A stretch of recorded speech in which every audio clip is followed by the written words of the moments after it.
প্রিয় শিক্ষার্থীরা, কুমিল্লা সরকারি মহিলা কলেজের অনলাইন কার্যক্রমে তোমাদের সবাইকে স্বাগত জানাচ্ছি। আশা করছি তোমরা সবাই ভালো আছো, সুস্থ আছো, ঘরেতেই আছো। আজ তোমাদের স্বাগত জানাচ্ছি আমি রিতা চক্রবর্তী, সহকারী অধ্যাপক, বাংলা বিভাগ, কুমিল্লা সরকারি মহিলা কলেজ। আজ আমি আলোচনা করব ভাষার অপপ্রয়োগ ও শুদ্ধ প্রয়োগ। তোমরা জানো, বাংলা দ্বিতীয় পত্রের ব্যাকরণ অংশে প্রতিটি প্রশ্নেরই একটি করে অথবা থাকে এবং প্রতিটি প্রশ্নের মান 5। আমি কি ধরনের প্রশ্ন আসে তোমাদেরকে সেটা দেখাচ্ছি একটু। তোমাদের যে কোনো 5টি বাক্য শুদ্ধ করে লেখো, এরকম একটা প্রশ্ন আসবে। এখানে মোট 8টা প্রশ্ন দেওয়া থাকবে এবং সেখান থেকে 5টি বাক্য তোমাকে শুদ্ধ করে লিখতে হবে। প্রতিটা বাক্যের নাম্বার 1 করে, এভাবে যেমন এখানে আছে। পরবর্তীতে আপনি আবার আসবেন, এই বাক্যটাতে যে কোনো একটা ভুল আছে সেটা তোমাকে শুদ্ধ করে লিখতে হবে। নতুন নতুন ছেলেগুলো স্কুলে বড় উৎপাত করছে, আমি আপনার জ্ঞাতার্থে এই সংবাদ লিখিলাম। আমি আপনারে অন্তরের অন্তঃস্থল হতে ধন্যবাদ দিলাম। অন্যায়ের প্রতিফল দুর্নিবার্য। বৃক্ষটি সমূল সহ উৎপাটিত হইয়াছে। আমার আর বাঁচিবার স্বাদ নাই। কারো ফাগুন মাস, কারো সর্বনাশ। প্রত্যেকটি বাক্যে কিছু না কিছু ভুল আছে, সেটা তোমাকে শুদ্ধ করে লিখতে হবে। এরকম 5টা বাক্য তোমাকে শুদ্ধ করে লিখতে হবে। এটার অথবা দিয়ে যেটি থাকে সেটি হচ্ছে অনুচ্ছেদের অপপ্রয়োগগুলি শুদ্ধ করা। একটা অনুচ্ছেদ দেওয়া থাকবে, সেটা শুদ্ধ অশুদ্ধ বাক্য শব্দগুলি বের করে তোমাকে শুদ্ধ করে লিখতে হবে। এখানে একটা অনুচ্ছেদ দেওয়া আছে, যেমন বিদ্যান মূর্খ অপেক্ষা শ্রেষ্ঠতর, একথা প্রমাণ হয়েছে। জীবনে সার্থকতা লাভ করতে হইলে পাঠে মনোযোগী হইতে হয়। দুরবস্থা আকাঙ্ক্ষার অন্তরায়, ধন্যতা ভালো নয়।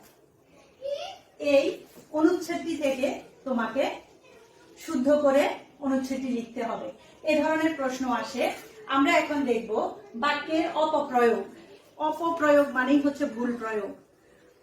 প্রয়োগ শুদ্ধ, কিন্তু এখানে যেখানে যেখানে অপপ্রয়োগ হয় সেটা আমাদেরকে খুঁজে বের করতে হবে। আমরা কেন বাক্যে অপপ্রয়োগ হয় বা ভাষার অপপ্রয়োগ হয় আমরা এখন সেটা দেখব। মোট অনেকগুলি কারণে ভাষার অপপ্রয়োগ হয়ে থাকে। আমরা আজকে 10টি অপপ্রয়োগ নিয়ে আলোচনা করব বা 10টি কারণ নিয়ে আলোচনা করব।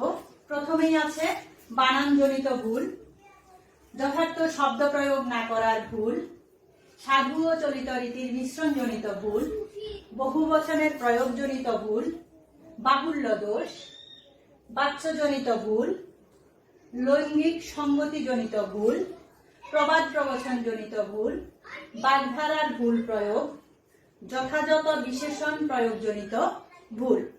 আমরা এখন একটি একটি করে এই কারণগুলি আলোচনা করব। যেমন বানানজনিত ভুল। ভুল বানান দিয়ে বাক্য গঠিত হলে ভাষার অপপ্রয়োগ হয়ে থাকে। যেমন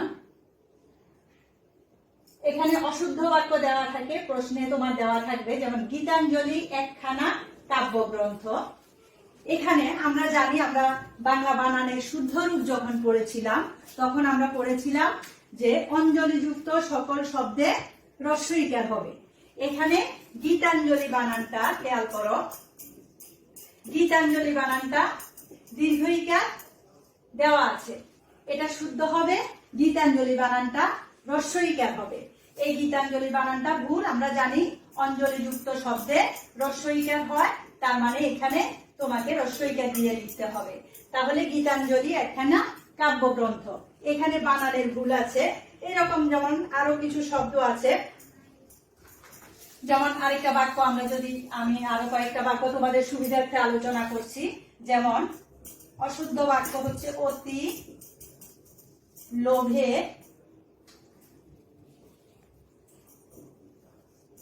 তাঁতি নষ্ট।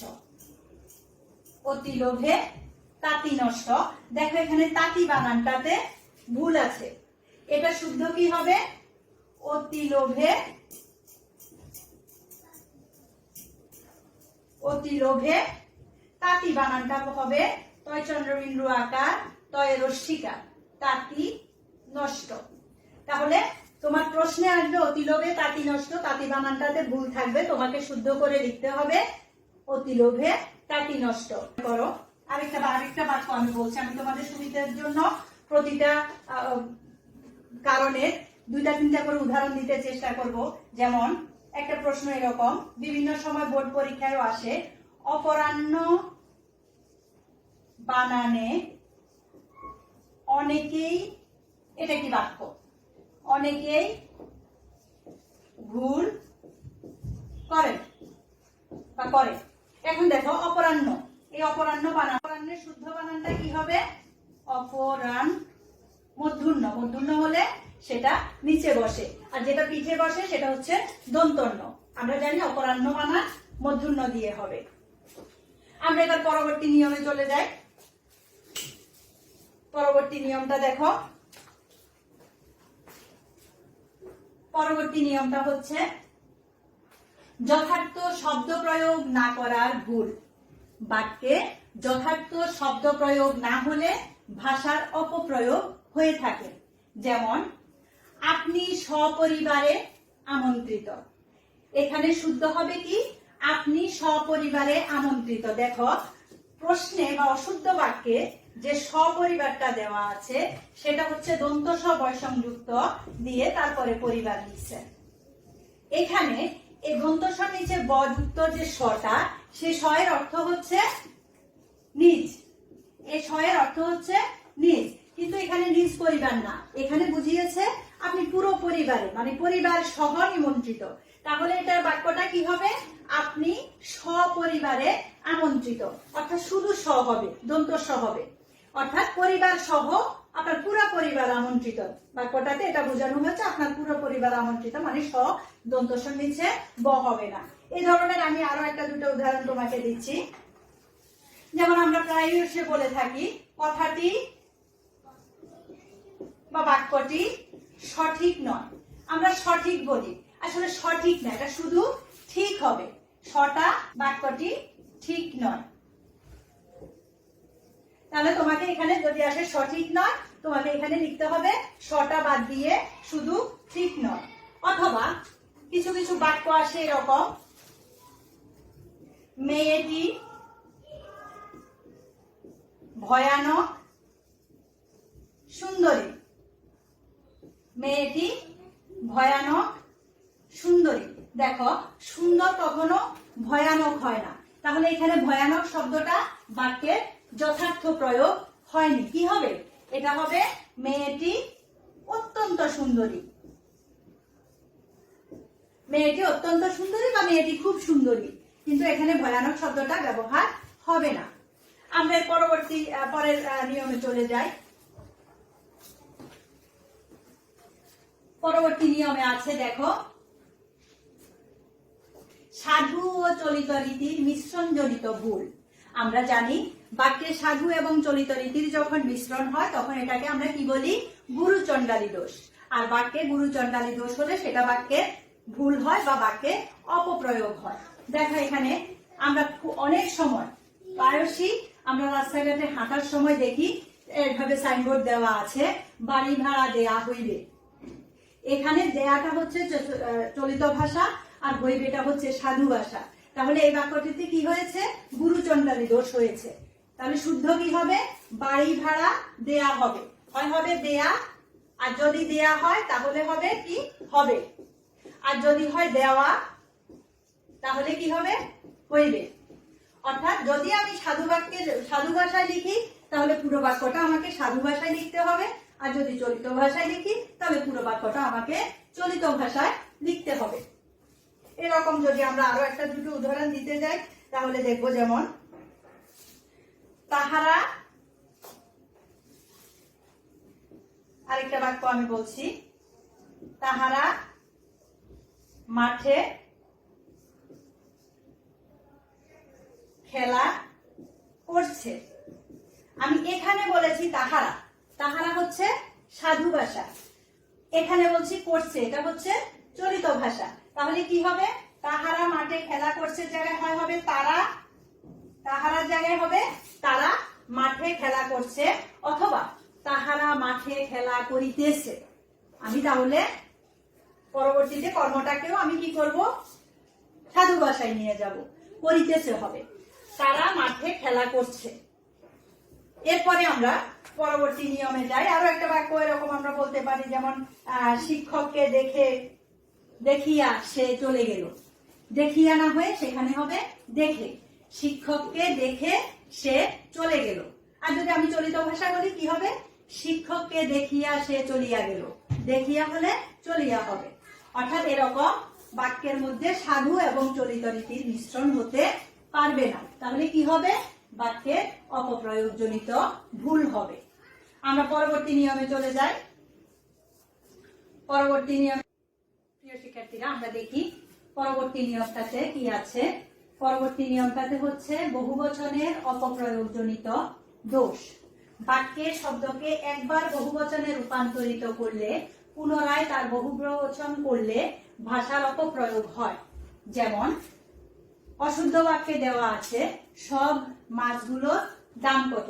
দেখো এখানে সব হলে গুলো হবে না, সব মাছগুলোর দাম কত, সব হলে গুলো হবে না, গুলো হলে সব হবে না। তাহলে শুদ্ধ বাক্যটি কি হবে, শুদ্ধ বাক্যটি হবে মাছগুলোর দাম কত অথবা সব মাছের দাম কত।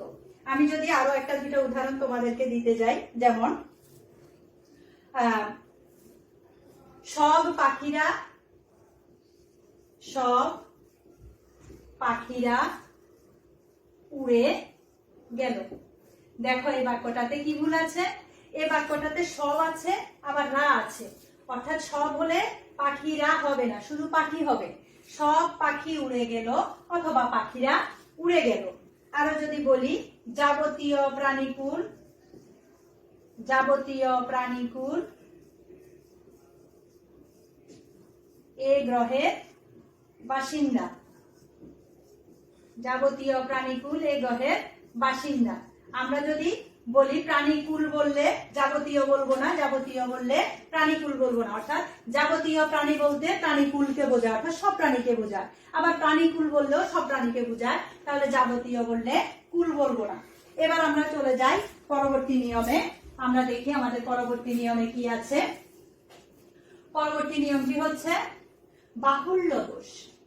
বাহুল্য দোষ মানে হচ্ছে একই অর্থ বিশিষ্ট শব্দ পরপর বসলে তাকে বাহুল্য দোষ বলে, আর বাহুল্য ব্যাকরণে অশুদ্ধ।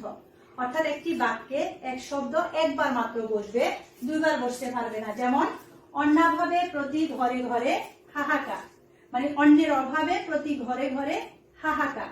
এখন প্রতি ঘরে বলতেই আমরা ঘরে ঘরে বুঝি। তাহলে যদি বলি আমরা প্রতি বললে ঘরে ঘরে দুইবার বলবো না, ঘরে একবার বলবো। আর যদি প্রতি না বলি তাহলে ঘরে ঘরে বলতে পারবো। যেমন তাহলে বাক্যটি, শুদ্ধ বাক্যটি কি হবে, অন্যাভাবে ঘরে ঘরে হাহাকার, আর না হয় অন্য অভাবে প্রতি ঘরে হাহাকার। আমরা আরো একটা দুটো উদাহরণ যদি দিই, যেমন অশ্রুতে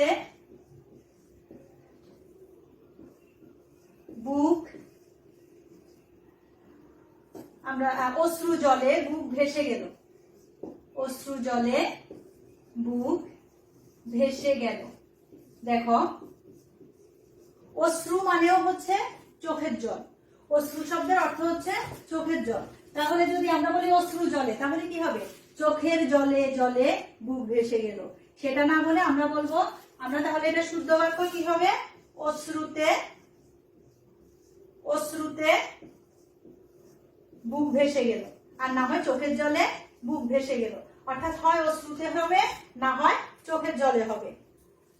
আমরা পরবর্তী নিয়মে চলে যাব, দেখি পরবর্তী নিয়মে কি আছে। পরবর্তী নিয়মটা দেখবো আমরা। পরবর্তী নিয়ম হচ্ছে বাচ্যজনিত ভুল। কর্তৃবাচ্যে বিশেষ্য ও করা ক্রিয়ার রূপ থাকলে কর্মবাচ্যে বিশেষণ ও হওয়া ক্রিয়ার রূপ হয়। আবার বলছি, কর্তৃবাচ্যে বিশেষ্য ও করা ক্রিয়ার রূপ থাকলে কর্মবাচ্যে বিশেষণ ও হওয়া ক্রিয়ার রূপ হয়। যেমন এ কথা প্রমাণ হইয়াছে, আমরা অহরহ এ ধরনের শব্দ ব্যবহার করি কিন্তু সেটা ভুল। তাহলে কি হবে, এখানে প্রমাণ না হয়ে হবে কি, এ কথা প্রমাণিত হয়েছে। যেমন আমরা আরো উদাহরণ যদি দিই, সূর্য উদয় হয়েছে, আমরা বলি কিন্তু সূর্যোদয় হয়েছে, এটা কি হবে? সূর্য উদয় হয় না, সূর্য উদিত হয়। তাহলে সূর্য উদিত হয়েছে। অথবা আমি যদি বলি আমি সন্তোষ হলাম, আমি সন্তোষ হলাম, তাহলে এটা কি হবে? সন্তোষ হবে না, বাক্যটা হবে, বাক্যটাতে সন্তোষ শব্দটা হবে না, কি হবে? সন্তুষ্ট। আমি সন্তুষ্ট হলাম। এটা হচ্ছে বাচ্যজনিত ভুল। আমরা পরবর্তী নিয়মে চলে যাই। পরের নিয়মটাতে আছে, পরবর্তী নিয়মে আছে লৈঙ্গিক সংগতিজনিত ভুল। অর্থাৎ স্ত্রীবাচক শব্দে স্ত্রীবাচক বিশেষণ ব্যবহার না করলে ভাষার অপপ্রয়োগ হয়। স্ত্রীবাচক শব্দে স্ত্রীবাচক বিশেষণ ব্যবহার করতে হবে, পুরুষবাচক শব্দে পুরুষবাচক বিশেষণ ব্যবহার করতে হবে। এখানে কি উদাহরণ দেওয়া আছে? অশুদ্ধ বাক্য দেওয়া আছে, লুনা বুদ্ধিমান বালিকা। এটা আমরা জানি লুনা হচ্ছে স্ত্রীবাচক শব্দ, সুতরাং এখানে বুদ্ধিমান না হয়ে লুনা বুদ্ধিমতী বালিকা।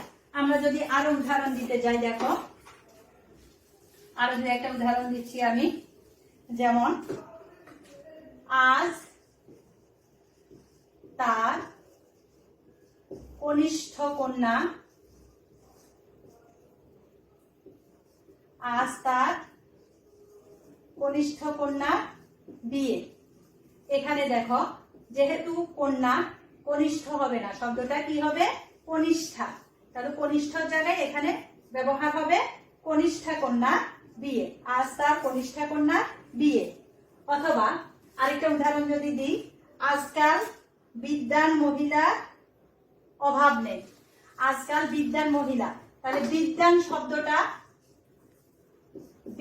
শব্দটা মহিলার ক্ষেত্রে ব্যবহার হবে না।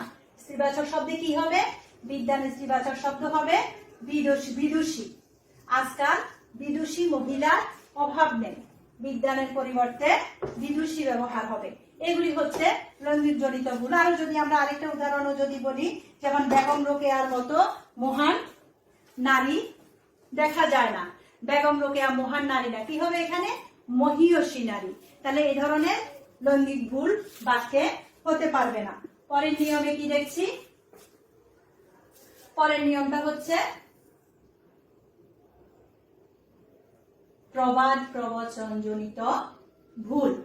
প্রবাদ প্রবচন জনিত ভুল মানে বাংলা ভাষার প্রবাদ প্রবচনগুলো যেভাবে ব্যবহার হয়ে উঠছে তাদের পরিবর্তন হলে ভাষার অপপ্রয়োগ হয়।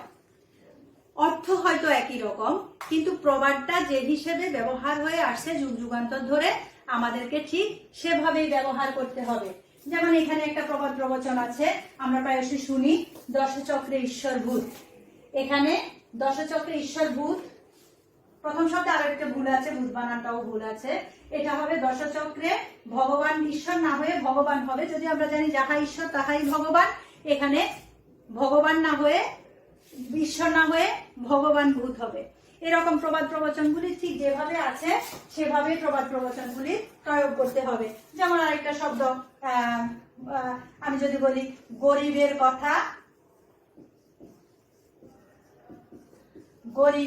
কথা বাসি হলে ফলে। এর বাক্যে কি ভুল আছে? এটা প্রচলিত হচ্ছে কাঙ্গালের কথা বাসি হলে ফলে, যাহা কাঙ্গাল তাহাই গরিব। যদিও যাহা কাঙ্গাল তাহাই গরিব, তারপরে এখানে গরিবের কথা বললে হবে না, এখানে কি বলতে হবে? কাঙ্গালের কথা বাসি হলে ফলে। অথবা চোরে চোরে খালাতো ভাই যদি বলি, এটা ভুল হবে, কি হবে? চোরে চোরে মাসতুতো ভাই, যাহা খালাতো ভাই তাহাই মাসতুতো ভাই। কিন্তু তারপরও যেহেতু প্রচলিত আছে চোরে চোরে মাসতুতো ভাই, আমাদেরকে তাই বলতে হবে যে চোরে চোরে মাসতুতো ভাই। তাহলে এগুলি হচ্ছে প্রবাদ প্রবচন জনিত ভুল। প্রবাদটা যেভাবে প্রচলিত আমাদেরকে ঠিক সেভাবেই ব্যবহার করতে হবে। পরবর্তী নিয়মে চলে যাচ্ছি আমি। পরবর্তী নিয়মটা হচ্ছে একই ধরনের, বাগধারার ভুল প্রয়োগ। বাগধারা যেভাবে ব্যবহার হওয়ার কথা সেভাবে, অর্থাৎ বাংলা ভাষার বাগধারাগুলো যেভাবে ব্যবহার হয়ে আসছে তাদের পরিবর্তন হলে ভাষার অপপ্রয়োগ হয়। যেমন লোকটি আঙ্গুল ফুলে আম গাছ হয়েছে, আমরা জানি প্রচলিত কথা আঙ্গুল ফুলে কলা গাছ, অর্থাৎ হঠাৎ বড় লোক হওয়া। আঙ্গুল ফুলে কলা গাছ বাগধারার অর্থ হচ্ছে হঠাৎ বড় লোক হওয়া। তাহলে কেউ আম গাছও হয় না, আবার কলা গাছও হয় না, এটা দিয়ে বোঝানো হয়েছে হঠাৎ বড় লোক হওয়া। কিন্তু যেহেতু বাগধারাটা এভাবেই প্রচলিত, তাহলে বলতে হবে, তোমাকে লিখতে হবে লোকটি আঙ্গুল ফুলে কলা গাছ হয়েছে। অথবা আমরা যদি বলি চট্টিকে অর্ধচন্দ্র দিয়ে বিদায় করে দাও, এটা না বলে যদি এখানে পূর্ণচন্দ্র বলি, অর্ধচন্দ্র হচ্ছে গলা ধাক্কা, তাহলে আমাকে এখানে অর্ধচন্দ্র লিখতে হবে। লোকটিকে পূর্ণচন্দ্র দিয়ে বিদায় করে দাও বললে হবে না। অথবা বাক্যটা যদি এরকম আসে যে কৃপণের কাছে চাঁদা চাওয়া আর বনে রোদন করা একই ব্যাপার, যদিও বনে রোদন বলছে, বনে রোদন আমরা জানি প্রচলিত প্রবাদ প্রবচন হচ্ছে অরণ্যে রোদন। অরণ্য রোদন মানে হচ্ছে বৃথা চেষ্টা, অর্থাৎ কৃপণের কাছে সাহায্য চাওয়া একটা বৃথা চেষ্টা, সে সাহায্য দিবে না। তাহলে প্রচলিত হচ্ছে কৃপণের কাছে চাঁদা চাওয়া অরণ্য রোদন মাত্র, সেটাকে বনের রোদন বললে হবে না, সেটাকে অরণ্য রোদনই বলতে হবে। আমরা পরবর্তী নিয়মে চলে যাই। যথাযথ বিশেষণ প্রয়োগজনিত ভুল, অর্থাৎ বিশেষ্য ভেবে বিশেষণ পদে প্রয়োগ করা হলে তা শুদ্ধ বলে বিবেচিত হয় না। আমার মনে হচ্ছে এটা বিশেষ্য, কিন্তু আমি প্রয়োগ করে ফেলেছি বিশেষণ হিসাবে। যেমন বাংলাদেশ উন্নতশীল দেশ, এটা না হয়ে কি হবে বাংলাদেশ উন্নয়নশীল দেশ, এটা উন্নতশীল না হয়ে হবে উন্নয়নশীল দেশ। তারপরে যেমন সমৃদ্ধমান পরিবারে মেয়েটির জন্ম, আমরা যদি বাক্যটা যদি এরকম হয় সমৃদ্ধমান পরিবারে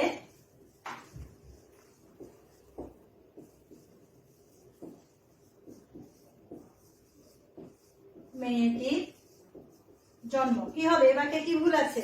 সমৃদ্ধমান পরিবার হবে না, সমৃদ্ধ পরিবারে, বাক্যটি হবে সমৃদ্ধ পরিবারে মেয়েটির জন্ম। তারপরে হচ্ছে আরেকটা উদাহরণও দিতে পারি, যেমন আমরা প্রায় সময় বলি তোমার সঙ্গে গোপন কথা আছে, এখানে কি হবে গোপন হবে না, শব্দটা হবে গোপনীয়, অর্থাৎ তোমার সাথে গোপনীয় কথা আছে। এভাবে বিশেষ্যর জায়গায় বিশেষণ শব্দ প্রয়োগ করা যাবে না। আমরা পরবর্তী নিয়মে যাব। পরবর্তী নিয়ম আরো অনেক আছে নিয়ম, তোমরা এই 10টি নিয়মই যদি আলোচনা করো এবং তোমাদের যে পাঠ্য বই আছে সেই বইয়ে যদি তোমরা দেখো, বিভিন্ন বোর্ডে বিভিন্ন বছর আসার বিভিন্ন প্রশ্ন আছে, তোমরা সেটিকে উদাহরণগুলি ভালো করে দেখবে। আমি চেষ্টা করেছি আজকের ক্লাসে তোমাদের শব্দের অপপ্রয়োগ ও শুদ্ধ প্রয়োগ নিয়ে আলোচনা করতে। আমি যেটুকু আলোচনা করেছি বাকিটা তোমরা বোর্ডে দেখে নিবে। এবং আজকের ক্লাস এ পর্যন্তই শেষ করছি। তোমাদের সবাইকে ধন্যবাদ জানাচ্ছি। ভালো থাকো সবাই, খোদা হাফেজ।